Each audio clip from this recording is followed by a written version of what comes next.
you very much, Ed. I wanted first of all to share some data with you on the effectiveness of enzyme replacement therapy. I said this morning that we'd say a little bit about how recent results with these enzymes had shown that not only was treatment able to stabilize the condition, but there's also some encouraging evidence that even over a fairly long-term period of time, 5 years, that enzyme replacement therapy is capable of reversing some aspects of the pathology and the changes that occur in Fabry disease. And I think this expands a little on what we were saying this morning. Why is it that you need to measure so many different aspects of the condition in patients? What do you do with the information that we get on measuring the heart size, measuring the kidney function? And the importance of comprehensive care, because that's the only way that you're going to get measures of all of the different aspects of the disease. So, and I think another way in which this presentation complements some of what we've heard earlier, we heard a couple of presentations about registries and the value of registries. And what I want to illustrate is some practical information that's come from participation in registries. Dr. Clark mentioned the Fabry outcome survey. He's actually been the chairman of this organisation over the last 3 years or so, and it's been under his leadership that we've been very keen to clean up the amount of data that we have so that we've been able to concentrate a small core element of data over a 5-year period in a group of patients who've been treated throughout the world with agalsidase alpha.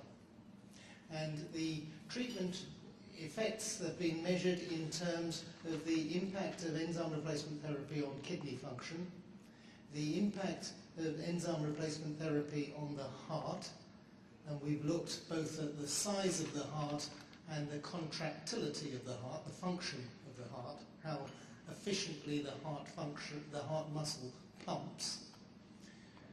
We've looked over a 5-year period on the impact of enzyme therapy on the pain that Fabry patients experience, and we've looked on the impact of the enzyme replacement therapy on the quality of life. And we've also assessed how safe the treatment has been over that 5-year period. Now, the Fabry outcome survey relates to patients who are on Replagal, that's agalsidase alpha. And I think that the Canadian Fabry Disease Initiative is a very valuable method for comparing the two enzyme products in a formal way. It's quite difficult to compare agalsidase alpha and agalsidase beta, and I commend the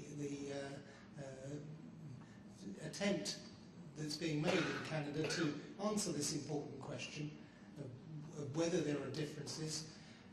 Both have been used widely now, and many of us who are using both enzymes are generally of the view that they're very comparable, they're very similar.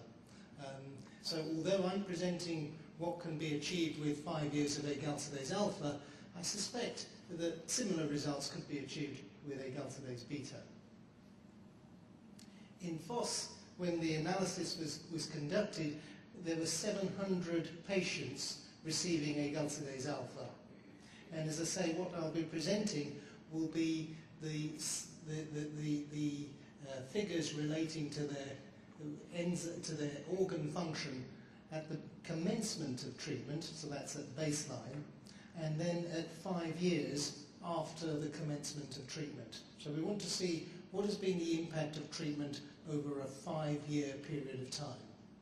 And I think that that's really worthy of emphasising, that this is long-term therapy, because of course it's designed to be virtually lifelong until better forms of treatment replace it. And many of the studies that have been reported previously, they show that if you give enzyme replacement therapy for a short period of time, 6 months, a year, 2 years, then you get significant improvements in, for example, pain or maybe even improvements in heart size. But that's not so much the point. I think it's much more important to see what happens when you give these treatments over a prolonged period of time. So study over a 5-year period, I think this has been quite a landmark development in the assessment of enzyme replacement therapy. And we're very proud that the Lancet, a very prestigious publication, has accepted these data. They should be published, I would imagine, within the next month or two.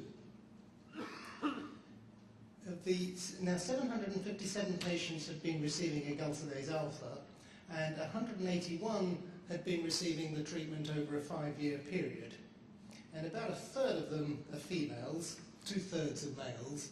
The extent of the severity of the disease in the females was the same as the severity of the disease in the males. Now here's a complicated slide, and I'll take you through it. First of all, what happens to kidney function? What happens to kidney function in patients with Fabry disease who are treated over a 5-year period?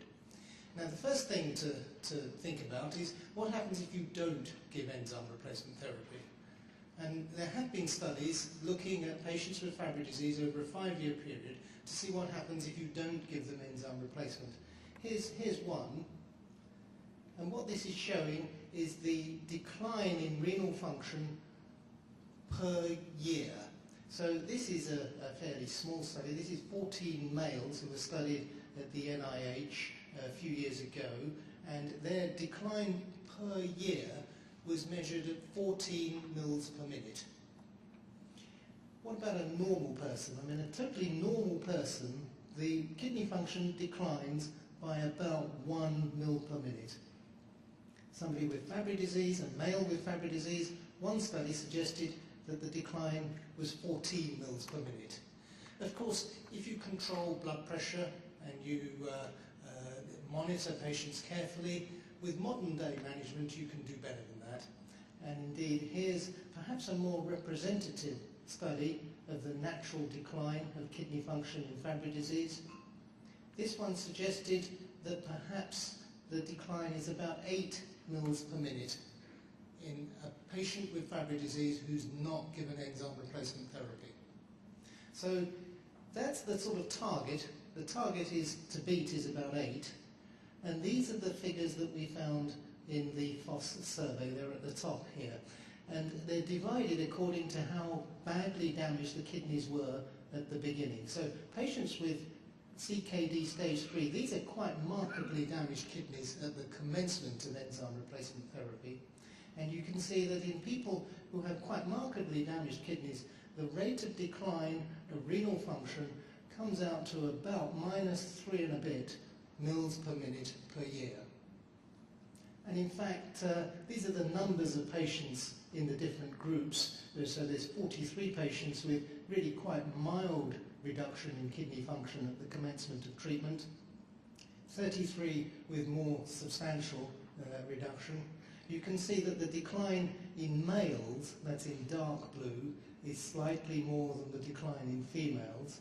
In fact, the decline that's seen in females is very near the level of normal decline that's seen.